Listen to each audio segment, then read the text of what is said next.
안녕하세요. 책 읽어주는 편안한 엄마입니다. 오늘은 우리 시대의 한국 작가 표성흠의 단편 사공을 읽어드리겠습니다. 작가는 1946년 경남 거창에서 이남 일녀 중 막내로 태어났으며 1970년 군대에 있을 때 대한일보 신춘문예에 시 세 번째 겨울이 당선되어 문단에 데뷔하였습니다.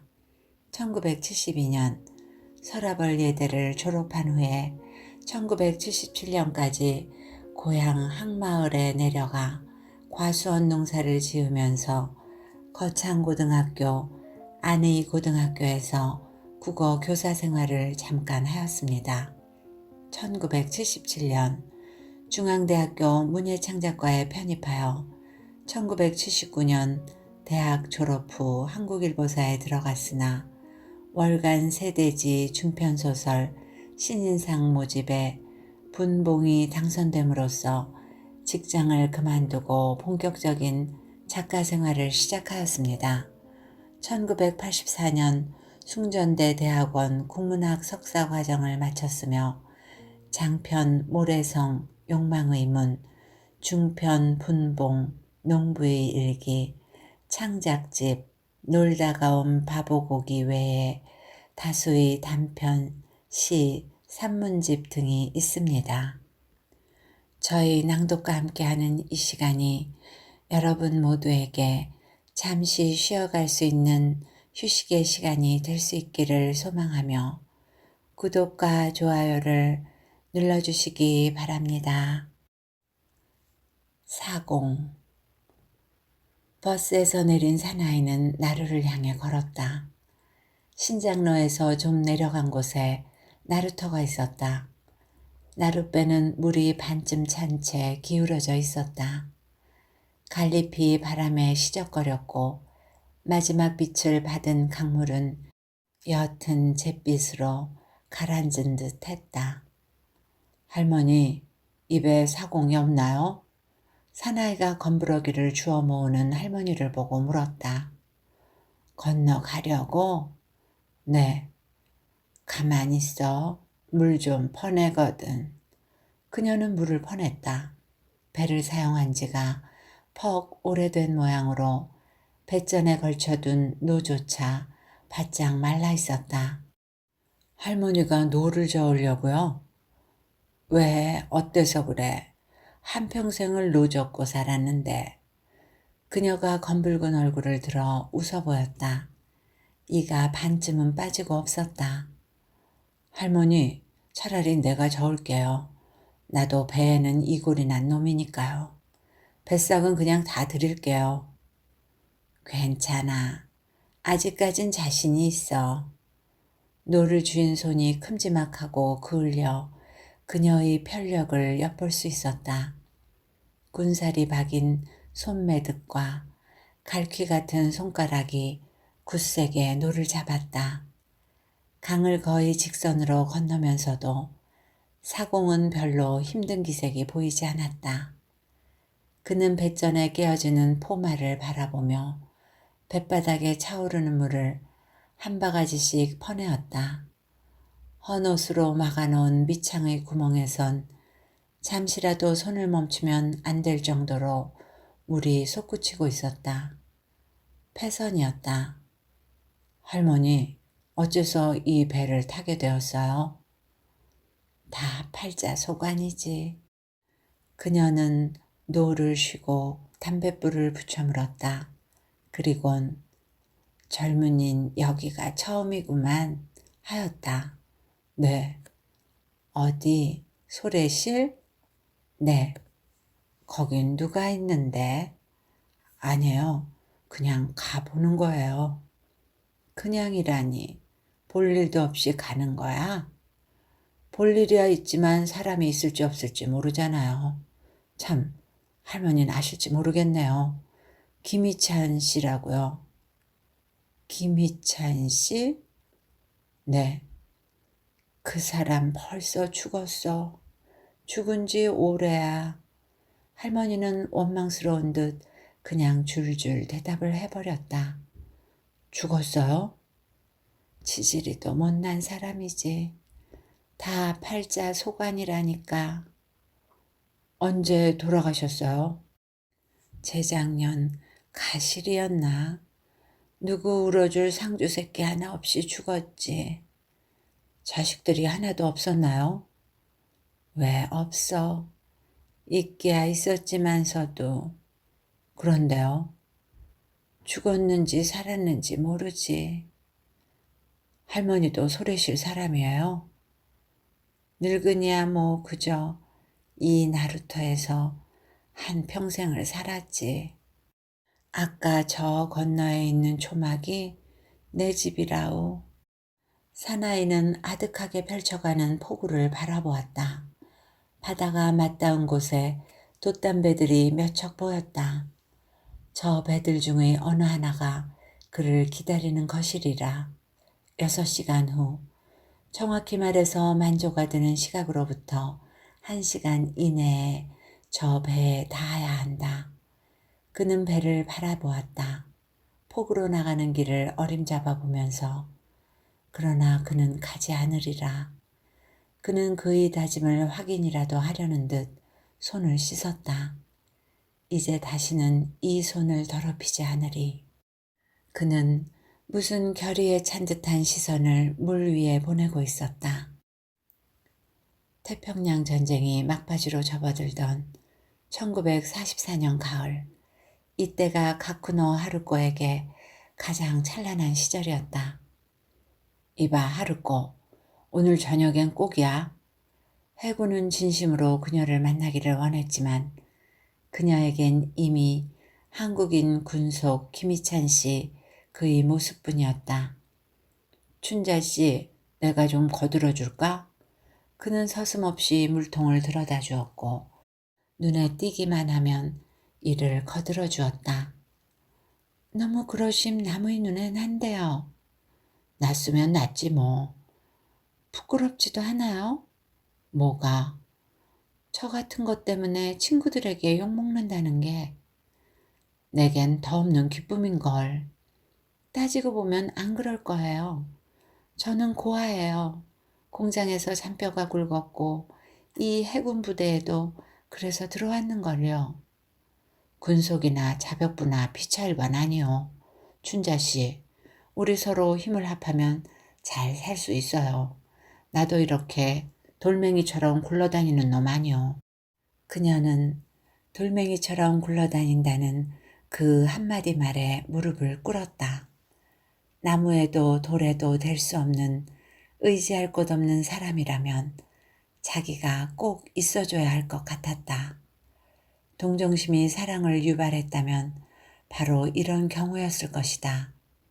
고아로서 자란 그녀의 뼈저린 아픔은 나라조차 빼앗긴 이 노무자에게 동정이 닿지 않을 수 없었을 것이다. 그녀는 남편이 좋아하는 된장찌개를 끓여놓고 밥상머리를 지키는 여인의 고달픈 기쁨을 맛보았다.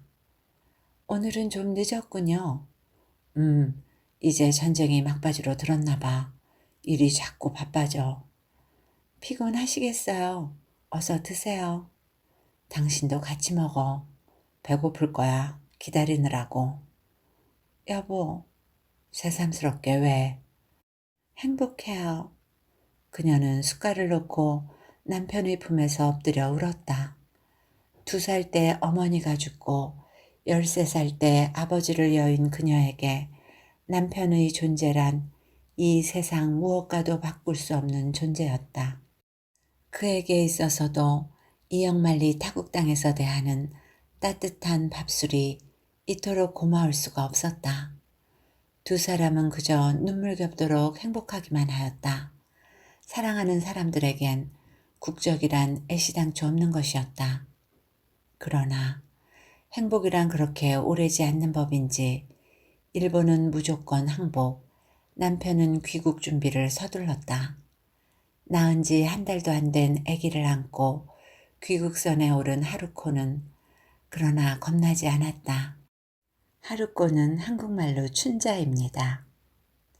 비록 온 세상이 그녀의 원수가 된다 하더라도 남편이 있는 한 두려울 건 아무것도 없었다.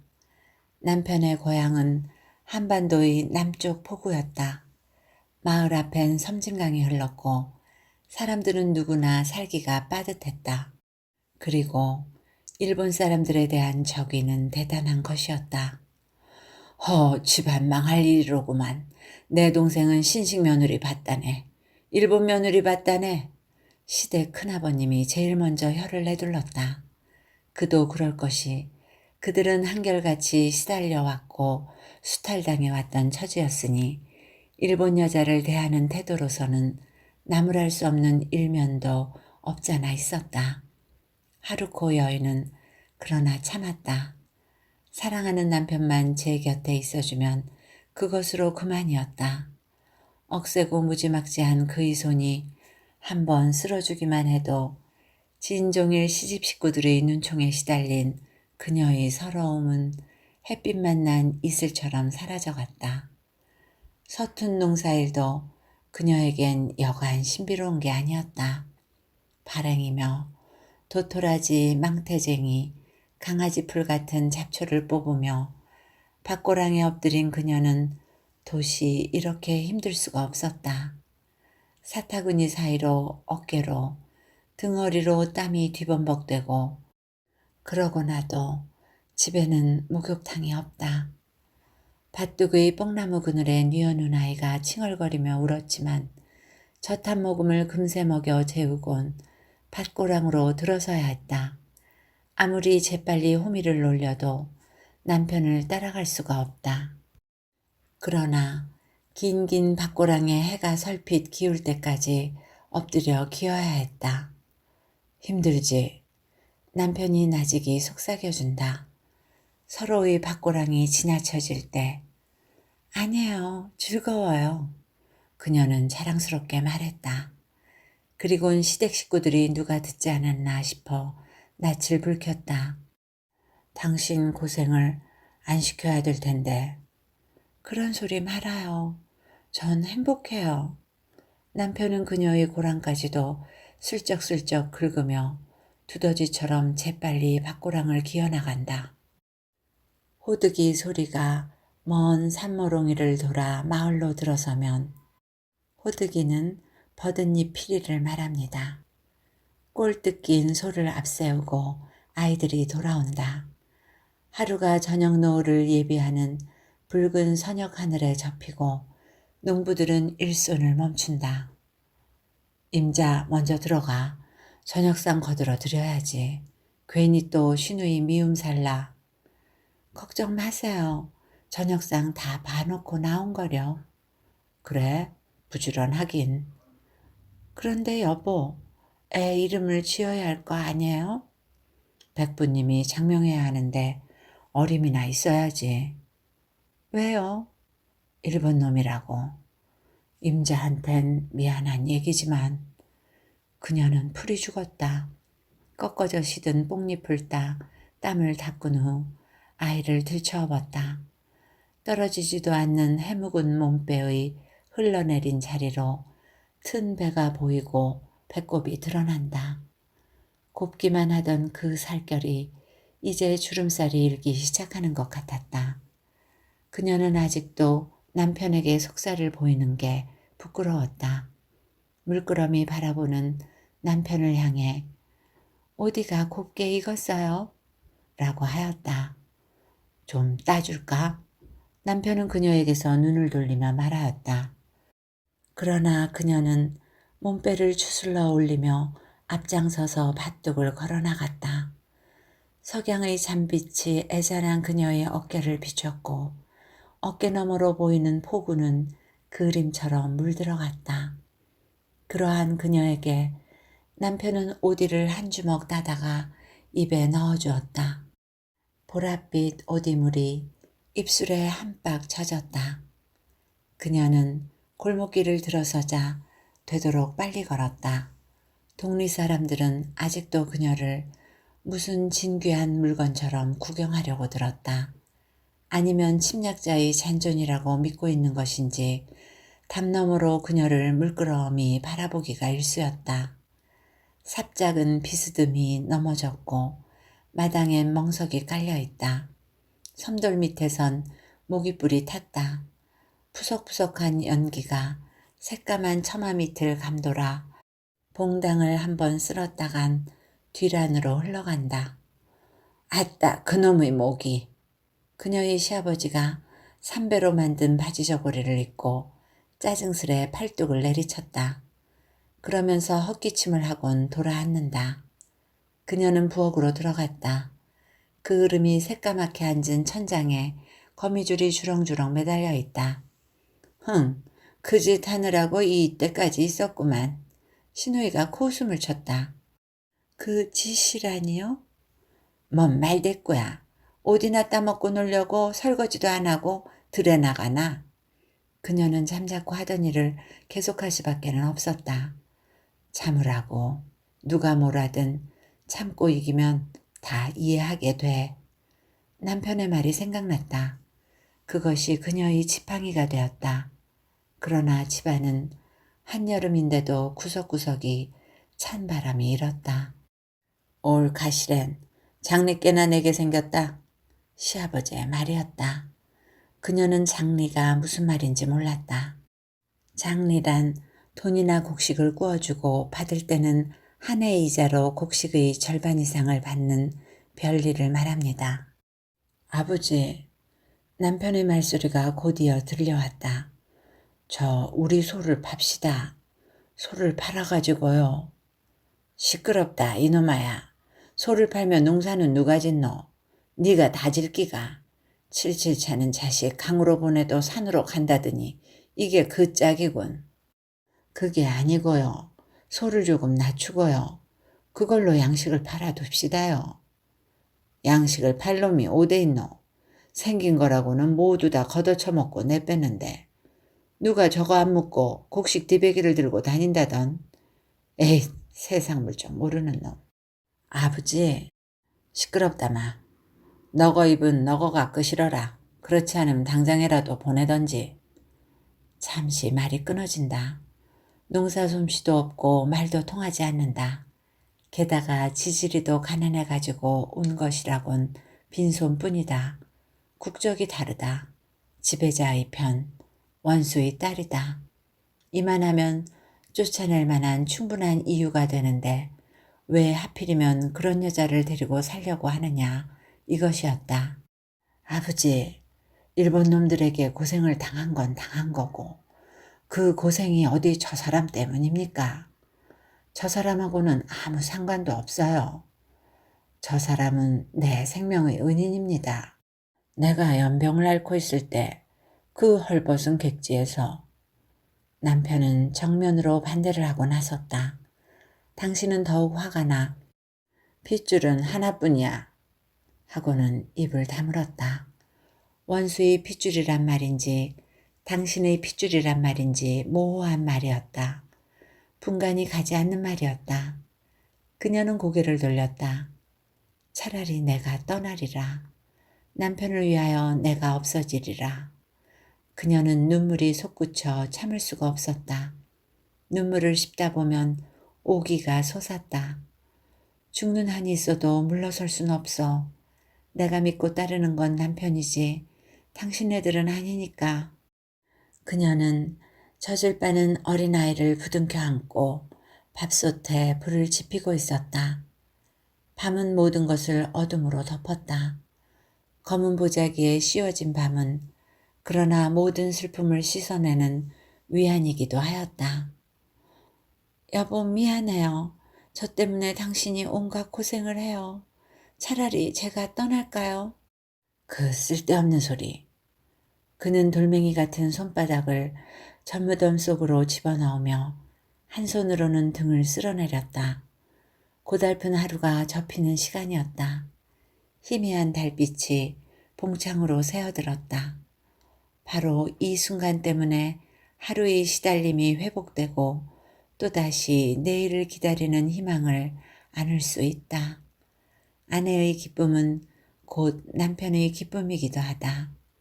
어린내가 새근새근 잠든 곁에서 그들도 또한 깊은 잠을 청할 수 있었다. 그는 오사카를 꿈꾸었다. 이름이 군속이었지 온갖 굳은 일을 하는 한국인 자벽부였다. 변소를 치다 보면 입에 똥물이 튀기는 일이 한두 번이 아니었다. 그러한 그에게 그녀는 어머니 같은 존재였다. 빨래며 그 한 몸이나마 누일 편한 잠자리를 마련해 주었던 것이다. 그 고다스가 있는 따뜻한 방이 생시에서처럼 떠오르는 것이다. 고다스란 일본의 난방기구 중의 하나입니다. 아무리 집안에서 반대를 해도 그녀를 감싸고 지켜야지 그는 꿈속에서도 짐짓 다짐을 하는 것이었다. 그러나 그것도 그렇게 오래지는 못했다. 생각해보면 부질없는 짓이었다. 말도 제대로 통하지 않고 농사에는 전혀 백지였던 것이다.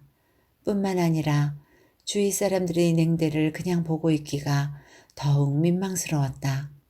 떠나보내는 길이 그녀를 위하는 길이라 생각됐다. 사람들마다 무슨 짐승이라도 바라보는 듯 그렇게 보는 데는 할 말이 없었다. 그렇다고 방 안에 모셔두고 먹일 형편도 아니다. 그날은 강가로 빨래를 나갔던 날이었다. 그녀는 사람들이 드문 갈밭에 들어가 옷가지를 주무르고 있었다. 아이들이 고기잡이를 하다가 마침내 그녀를 발견한 것이다. 아, 저거 일본년 아냐? 조그만 아이가 말했다. 그래, 우리 아버지가 그러는데 일본년들은 늙으면 매구가 된다 카더라. 매구란 천년 묵은 여우가 변하여 된다는 전설 속의 짐승입니다. 네 아버지 보국대 같잖아. 몰라. 모두들 죽었다고 그러는데 난 꼭 살아서 돌아올 것 같아. 야, 바보 같은 소리 마.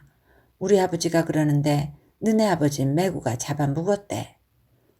저거 아버지도 죽어놓고. 그래도 우리 아버진 일본놈 현병하고 싸웠다. 싸워서 이겼단다. 그런데 왜 죽었지? 칼이 있었으니까. 아이들은 점점 이상한 기분이 돼 그녀가 있는 곳으로 몰려갔다. 바람 한 점 없는 무더운 날이었다. 숨이 크크 막히는 더위가 갈대잎을 시들게 하고 있었다. 저 여자도 늙으면 매구된다더라.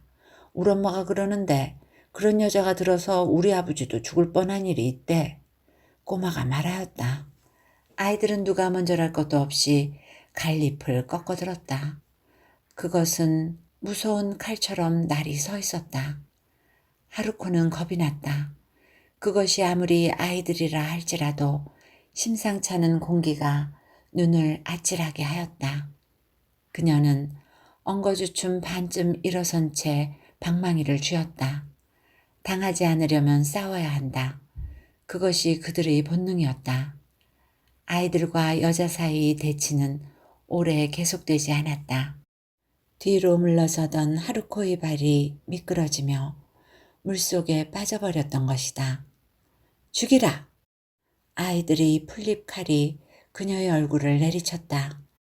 풀칼은 춤추듯 그녀의 콧등이며 귓불을 긁었다. 새빨간 선혈이 강물에 스며들었다. 아무도 이 한낮의 폭도들을 나무라지 않았다. 온 동네가 물먹은 소금처럼 가라앉고 있었다. 그는 마침내 그녀를 돌려보내기로 작정하였다. 돌아가시오. 당신은 돌아가야 할 사람이야. 그는 딱 잘라 말하였다. 그녀는 청천벽력을 맞은 듯 했으나 그건 너무나 당연한 판결이라 생각되었다. 그러나 한 가지 미련만은 버릴 수 없었다. 어린애만은 제가 기르겠어요. 안 돼. 시집 식구들이 어린애를 빼앗아 감췄다. 그녀는 보퉁이 하나를 들고 삽작 밖으로 쫓겨났다. 사람들이 이 비운의 주인공을 숨어서 보고 있었다. 그녀는 시댁을 쫓겨나 갈 곳이 없었다.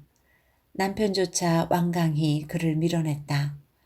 보퉁이 하나를 껴안고 거지처럼 삽작 밖으로 밀려난 그녀는 그 어느 누구고 원망할 사람이 없었다. 모든 건 자기 잘못이었다. 자기 잘못이었고 나라의 잘못이었다.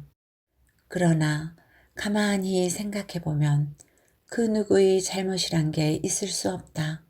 아무것도 아니고 아무것도 아닌 일이었다. 시간이 가면 다 해결될 일이라 생각하였다. 그보다도 지금 떠난다 해도 서러울 것 없지만 그 어떤 형벌이라도 받을 수 있지만 아기가 걱정이었다. 그녀는 돌담 곁에 붙어서서 어린애의 울음소리를 듣고 있었다. 내 아이만 돌려준다면 가겠어요. 내 아이만. 그녀는 눈이 퉁퉁 부어 앞이 잘 보이지 않았다. 이윽고 날이 새고 다음 날도 그녀는 거기 있었다. 이젠 목이 메어 말이 나오지 않았다. 퉁퉁 부른 젖을 부여안고 한 번만이라도 좋으니 젖이나 빨리게 해달라고 간청했지만 삽장문은 열리지 않았다. 그녀가 허기와 갈증에서 깨어났을 때는 이미 해가 저물어 있었고 또 다른 새 날이었다. 그녀는 제시를 뛰쳐나와 시댁을 향했다. 그녀의 발걸음은 투하처럼 가벼웠다. 그녀는 아무 두려움 없이 삽작을 들어섰다. 뒤란으로 돌아가 봉창에다 귀를 갖다 댔다. 이미 두려움 같은 건 그녀에게 없었다. 무서운 모성애만이 불꽃처럼 그녀의 눈을 열광케 했다. 방 안에선 쌕쌕거리는 아기의 숨소리가 들렸다. 그녀는 아무 두려움 없이 방문을 열어 젖혔다. 그리고 가볍게 그녀의 아기를 껴안았다. 그리곤 아기의 그 부드러운 입술에 자신의 젖물을 흘려 넣었다. 아기가 그것을 빨았다. 달디단 젖물을 빠는 아기의 손이 또 다른 젖가슴을 만지작거린다. 그녀는 그러한 아기를 두고 나올 수가 없었다. 남편은 깊이 잠들어 있었다. 야속한 생각은 하나도 없었다. 그녀는 오사카의 그 학고방 생각이 났지만 그것은 아무것도 아니었다. 그녀는 무엇에 홀린 듯 멍청하니 아기를 바라보다간 그것을 들쳐업었다. 그녀는 살금살금 뒷걸음 쳤다. 문지방에 걸려 넘어지기까지, 아기가 앙 울음을 터뜨리기까지 그녀는 제정신이 아니었다. 그녀는 깜짝 놀라 섬돌 밑에 가서 굴러떨어진 아기를 껴안았다. 네, 그럴 줄 알았지. 집안 식구들이 온통 그녀를 힐책하고 있었다. 그녀는 넋을 잃고 그곳을 쫓겨나왔다. 그녀는 섬진강에 몸을 날리기까지 속으로 피울음을 울었지만 참을 수가 없었다. 죽어야지. 먼저 간 엄마 아빠를 만나고 싶었다. 천혜의 고아가 갈 곳이 어디란 말인가. 강물을 바라보며 그녀는 빌었다. 강물은 깊게 가라앉아 그녀를 부르고 있었다.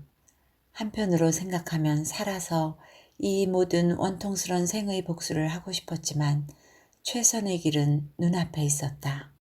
강물은 깊이 깊이 그녀를 빨아들였고 그녀는 그 속에서 한동안 북받치는 서름을 잊은 희열과 자유를 보았다. 그녀는 가라앉았다가는 둥둥 떠서 노랗고 캄캄한 하늘로 날아오르는 것을 느꼈다. 그것은 현기증이 아니라 완전한 해방과 기쁨이었다. 잠속에서만 볼 수 있는 깨끗한 하빌이었다. 그러나 그녀는 그 평화조차 오래 누릴 수 없었다. 고깃배가 그녀의 평화를 빼앗았다. 그녀는 화엄사로 들어갔다. 그녀는 남편이 사는 남편의 땅을 떠날 수가 없었다. 남편이 한국 여자를 다시 맞아들이는 날도, 그들이 그녀의 아기를 업고 들러 나가는 날도 그녀는 숨어 그들의 그림자를 바라볼 뿐이었다. 그녀는 체념을 세웠다. 그리고 아기가 자라 자기 품으로 돌아오기만을 기다렸다. 어떤 오리들은 산에서 새끼를 까도 그 새끼들은 물로 돌아오게 마련인 것을 그녀는 알고 있었다. 거북이도 그랬다. 산에서 깐 새끼들이 바다로 돌아갔다. 그녀는 그것을 믿었다. 그것은 귀소 본능이니까.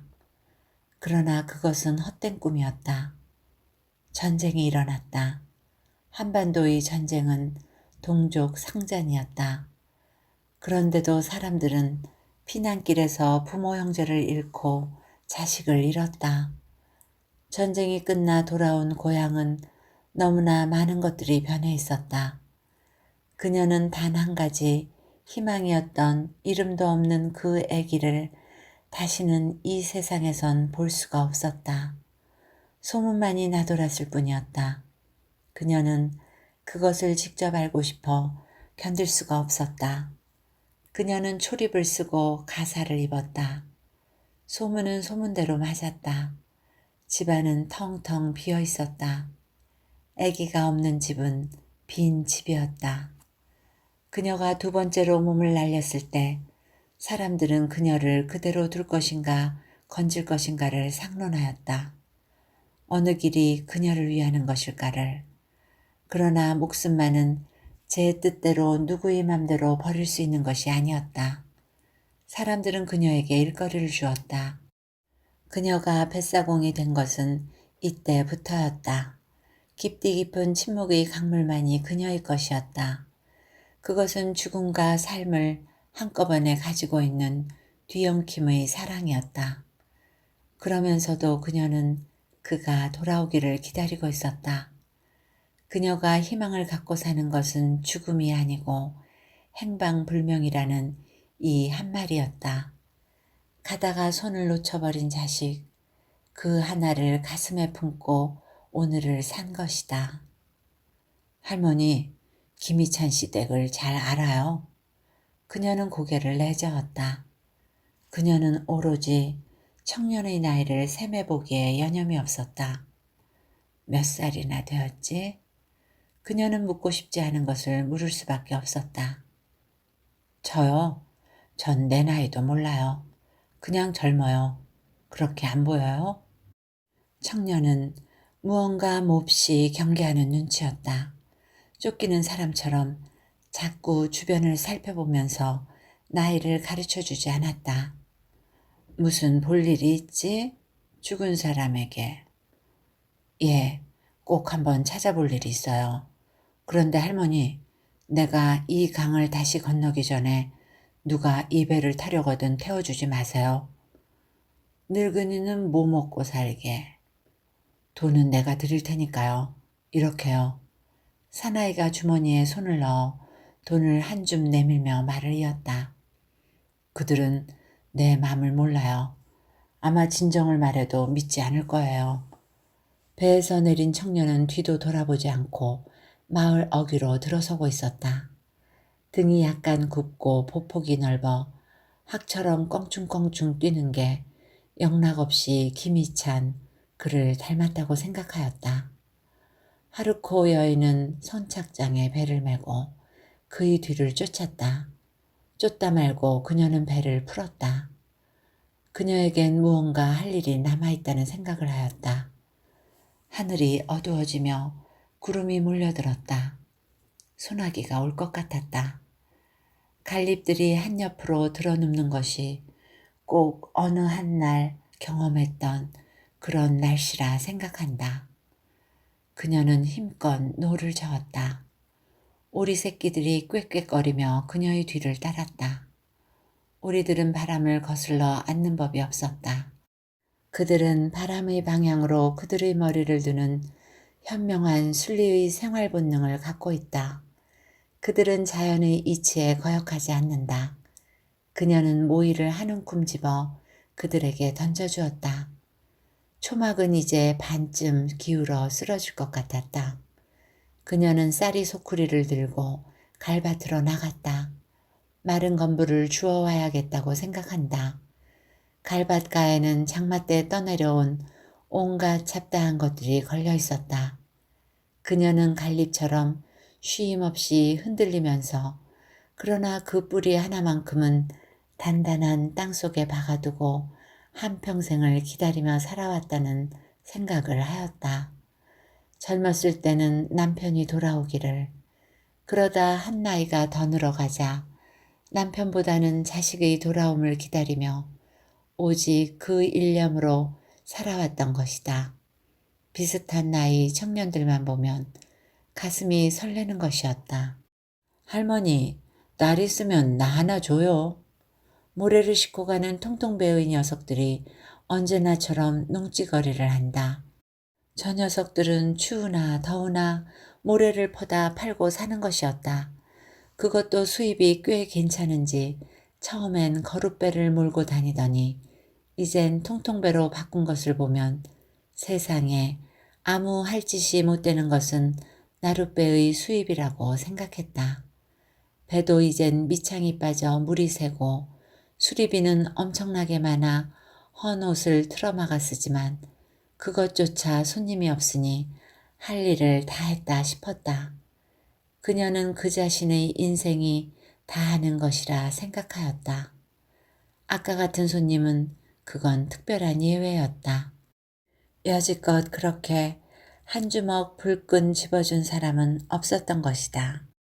그러나 그것도 제 자식이라는 막연한 생각이 들고부터는 받은 돈조차도 시답잖은 것이 돼버렸다. 뭔가 쫓기듯 허둥거리던 모습이 못내 눈에 선하다. 왜 하필이면 죽은 사람을 찾는단 말인가. 그녀는 이제는 하등의 관계도 찾아볼 수 없는 한 남자를 아직도 그녀의 남편으로 생각하고 있었다. 처음 뱃사공이 되었을 때였다. 아직도 그녀는 젊음이 있었다. 주위에서는 그녀를 돌아가라고 권했고 영사관에서도 귀국 조처를 내렸었지만 그녀는 갈 수가 없었다. 초라한 자신의 모습도 그러하였지만은 누군가는 돌아오리라 그 하나를 기다려 끊임없는 눈물을 머금었던 것이었다. 절에서도 그랬었다. 난 진정으로 하는 말이에요. 남의 진정을 그렇게 받은 못 써요. 글쎄 아무리 그래도 그 척만큼은 받아줄 수가 없어요. 난 남편이 있는 몸이에요. 다 알아요. 모든 걸 다 알고 부탁하는 말입니다. 아신다면 돌아가 주세요. 그게 저를 위하는 길이에요. 그렇지 않을 텐데요. 전 아주머니를 위해서 하는 말씀입니다. 전 이절의 부목일 뿐입니다. 그 이상을 원한다면. 이 승복을 벗을 수도 있습니다. 저와 같이 이 산을 내려갑시다. 그러시면 안 돼요. 자꾸 그러시면 절 쫓아내는 결과밖에는 안 돼요. 전 이제 여길 나가면 갈 곳이 없는 몸이에요. 그러니까 뭘 합니까?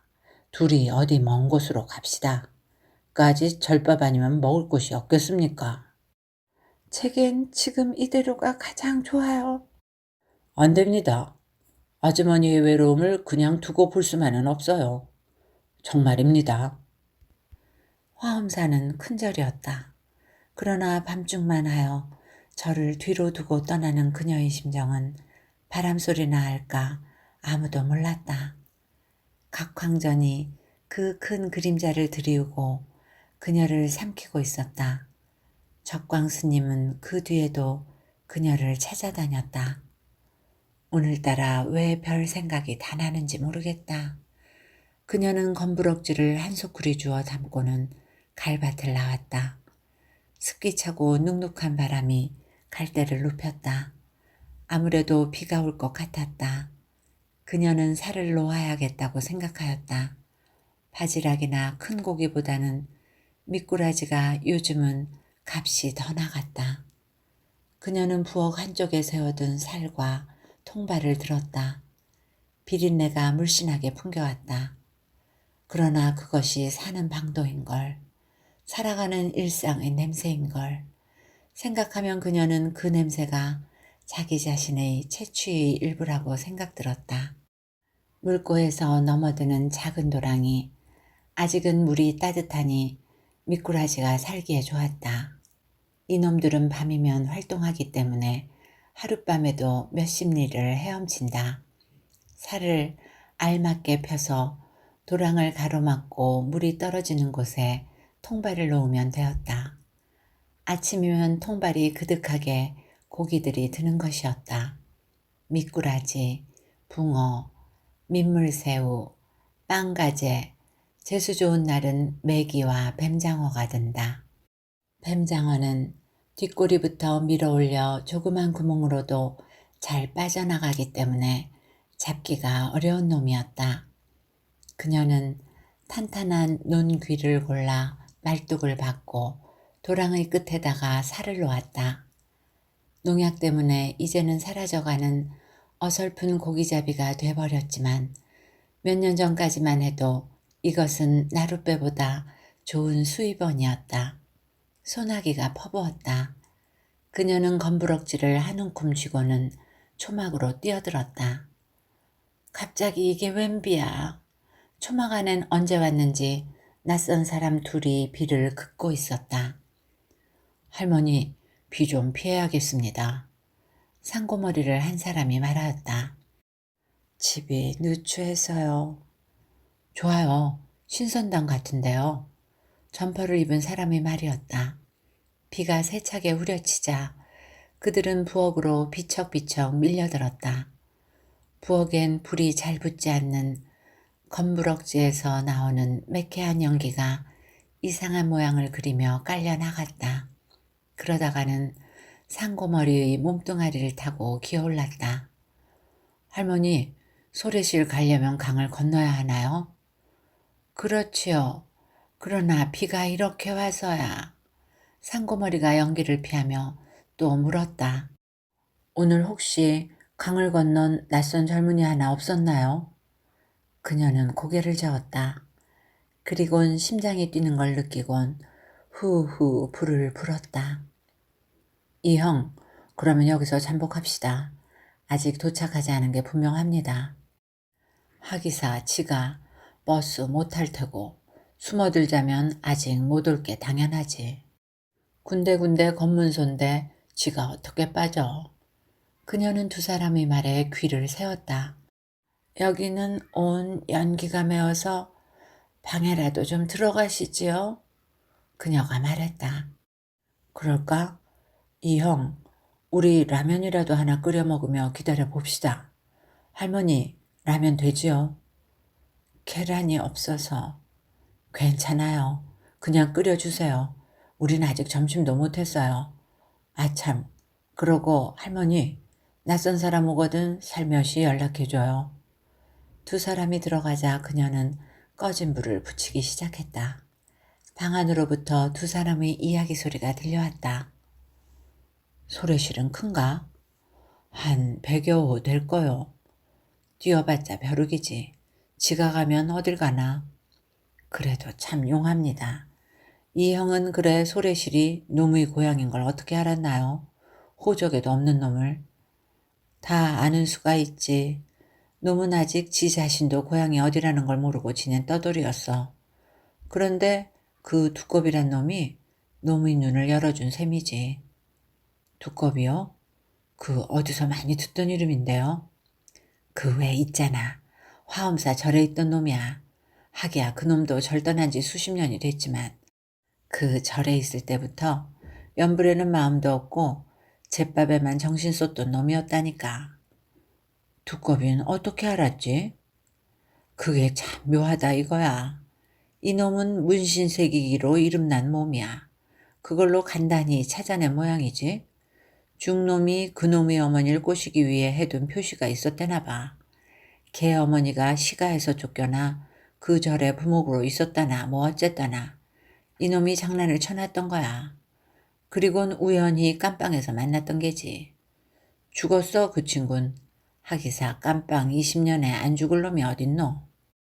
두꺼비에게 고향 얘기를 듣고 확인차 왕림하실 것이라 이런 말씀이군요. 그렇지. 내 직감이 맞는다면 자넨 1계급 특진이야. 상당한 추리인데요. 그녀는 샘문을 통해 들리는 그들의 이야기를 들으며 불이 꺼지는 줄도 모르고 멍청하니 앉아 있었다. 그래, 놈의 제목이 뭔가요? 밀수지 뭐. 아주 큰 굿즈야. 전번에는 벌금으로 나왔지만 이젠 그렇게는 안 될걸. 내 요 새끼를 단단히 한번 떠먹을 거야. 제 놈보다야 내 코가 더 민감하지. 그러나 증거가 없잖아요. 놈이 아니면 그렇게 큰 굿즈를 할 사람이 없어. 딴 놈들은 다 피람이거든. 내 요 새끼를. 몇 달도 안 돼 제기할 만한 놈이라면 그거 대단한 뒷줄이 있는 모양이네요. 본래가 그런 놈이라니까. 모래바닥에 혓바닥을 박아놔도 살 놈이야. 독종이야. 어느 놈 피를 탔는지 그걸 조선놈으로 보기엔 어려운 놈이야. 장대같이 퍼붓는 소나기가 희뿌연히 눈앞을 가렸다. 그녀는 라면을 퍼서 들여놓고는 살그머니 밖으로 나왔다. 이젠 아무것도 더 주저할 수 없었다. 우위도 걸치지 않은 그녀의 몸에 옷이 착 달라붙고 깡마른 알몸의 붉어진 뼈가 드러나 보이게 흠뻑 젖었다. 그녀는 퍼붓는 빗속에서 노를 저었다. 앞뒤가 보이지 않았다. 강은 도도하게 흐르고 있었다. 탕탕한 물고비가 뱃전을 때렸다. 그녀는 한 손으로는 밑창의 물을 퍼내고 한 손으론 노를 저었다. 퍼내도 퍼내도 물은 괴기 시작하고 아래 위에서 내리쏟아지는 물줄기를 그녀는 감당할 수가 없었다. 그녀는 그에게로 달려가고 있었다. 두 사람보다 먼저 그에게 닿아야 했다. 뭔지는 몰라도 무언가 말한 사람들보다 먼저 할 말이 있을 것이라고 생각하였다. 배는 기울어 갔다. 눈날같이 퍼붓는 빗줄기와 솟구치는 밑창의 물이 한평생을 같이 산 나룻배와 그녀의 몸을 한꺼번에 빨아들이고 있었다. 그러나 그녀는 소래시를 향해 걷던 그의 뒷모습을 눈으로 따라가고 있었다. 그것은 단순한 여자의 눈이 아니었다. 어머니의 눈이었기 때문에 그녀의 눈은 먼저 간 사람들과 돌아온 사람들을 만나고 볼 수가 있었다. 강물이 한 번 용트림을 하였다. 이야기는 여기까지입니다. 침략자이자 수탈의 원흉인 나라 일본의 여성이라는 이유로 남편과 생리별을 하고 갓난아들마저도 빼앗기며 자살을 기도하나 그 역시 이루지 못하고 결국 나루터의 사공이 되어 아들을 다시 만날 수 있기만을 기약 없이 기다리며 생을 이어가는 기구한 여인의 슬픈 이야기를 통하여 지배자와 피지배자의 관계는 집단적 구조로 작용할 때에는 개인의 의지와 상관없이 그 개인을 희생시킬 수도 있다는 것을 이야기하고 있습니다. 어떻게 들으셨는지요? 좋은 시간이 되셨기를 바라며 오늘도 행복하세요.